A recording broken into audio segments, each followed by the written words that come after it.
By the ocean, everything of your emotions can make a constant spring. Yet in all your might and glory, vanished from the sky. Just another story. This man-made life.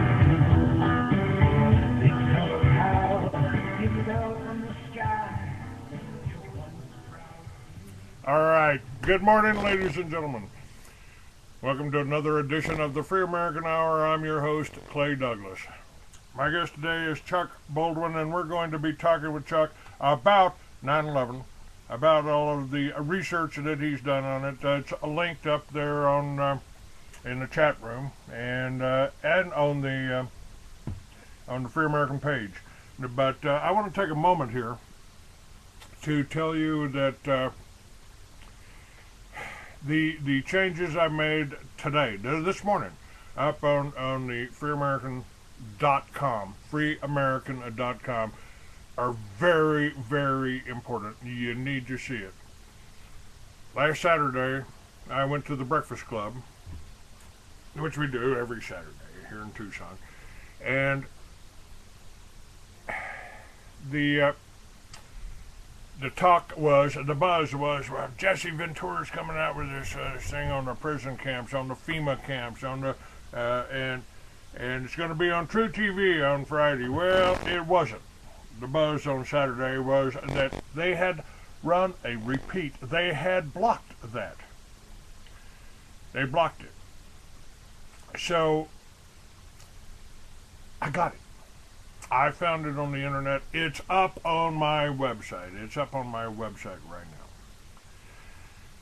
But there's another piece that's equally important that you need to see, both of them. You need to go see this so you can understand exactly what is being done to us. And it's what I told you was being done to us in the article I did. It says Clay's views on the attack on the Tea Parties by the NAACP, with comments from Aaron Zellman of the Jews of Preservation of Firearms Ownership. This thing on this other film is put out by Southern Poverty Law. They've really outdone themselves. They have the full arm and resources of the government behind them now.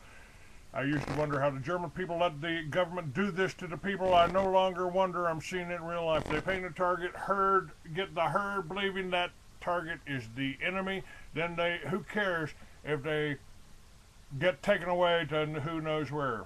You need to watch this and weep. It's what I've been, and there's another film up. I don't have this up on the website yet, but it's about a congressman or a former prosecutor that believes George Bush ought to be prosecuted for the murder of 100,000 Iraqis when they had no links to 9/11.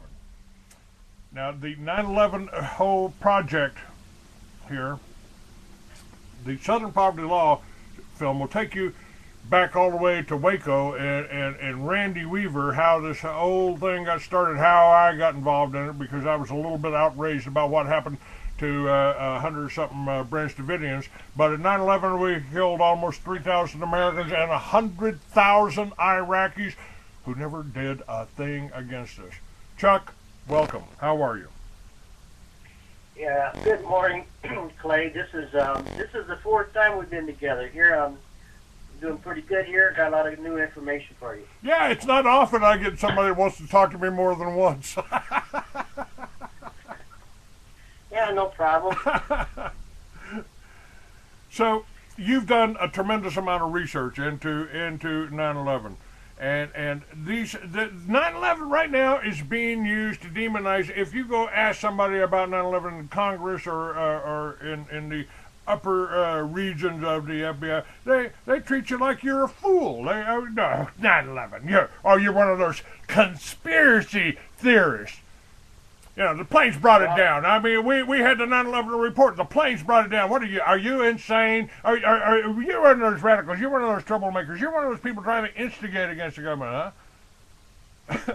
Actually, Clay, I haven't had anybody do that to me because I don't deal with high politicians or anybody, but just people on the street, people I meet in the grocery store.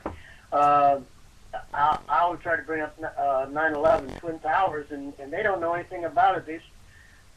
Just about every single person still believes the original government story because, you know, after that was all over, they just went on with their lives and assumed that we got to kill all the Arabs. Well, that's exactly what they've assumed. But now, even again, what I've said, the value of the Free American here is that I bring things into focus and bring it into the light of day to let people look and decide for themselves. I think that scares the hell out of them. And Geraldo Rivera actually did an article and a shot on building number 7. I got that on the cover. I got building number 7 asking why did it fall with Larry Silverstein's quote on the cover of my March 2004 issue. Maybe it was just a coincidence. Somebody tried to kill me in May, but what about building number 7? That money. What money? What money? Oh, I say they collected all that insurance money. That was all conspiracy, all at the top. The insurance company, everybody was in on that. The big payoff there.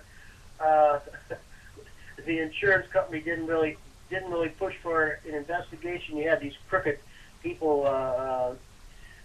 Whatever the government came out with, they came out with a different story and collected money on it. Even after Silverstein in public said to pull it, and they know the whole story, and they still paid off. So they have to be in on this conspiracy. Well, listen, you know, now, excuse me for interrupting here, but that kind of broadens the whole horizon. Remember, we had an insurance company fail after paying out $2 billion to their Silverstein. I referred to 9/11 on my radio show as an exaggerated case of Jewish lightning. I mean, he only owned it for 3 months.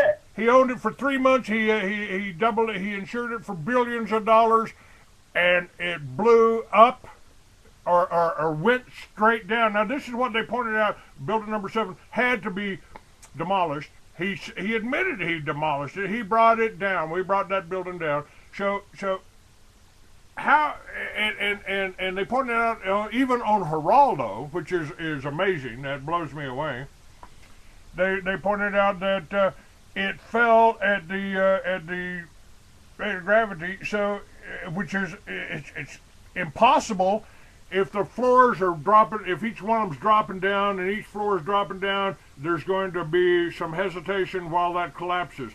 It didn't do that. So what does that mean? How did these towers and how did building number 7 come straight down in the footprint? Now, also keep in mind, ladies and gentlemen, your firefighters are suffering from asbestos and all that. That's because the buildings were contaminated. They were built with asbestos. They were supposed to be fireproof, and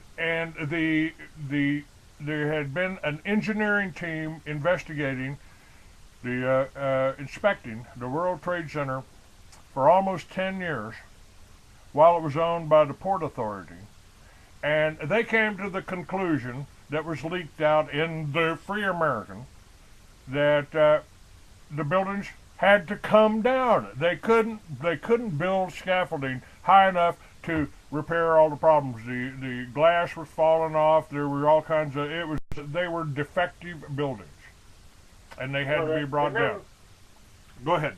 Clay, the number one problem that kept being advertised was they were out of code for asbestos. They had asbestos over all their steel and pipes and stuff like that. And when the law came in that everybody had to remove it, like the school systems all had to remove it, the amount of money that it was going to cost was worth probably more than the building was worth. To repair the whole thing was just an astronomical job. Right. I guess they tried to do some repairs on it, but I think this opportunity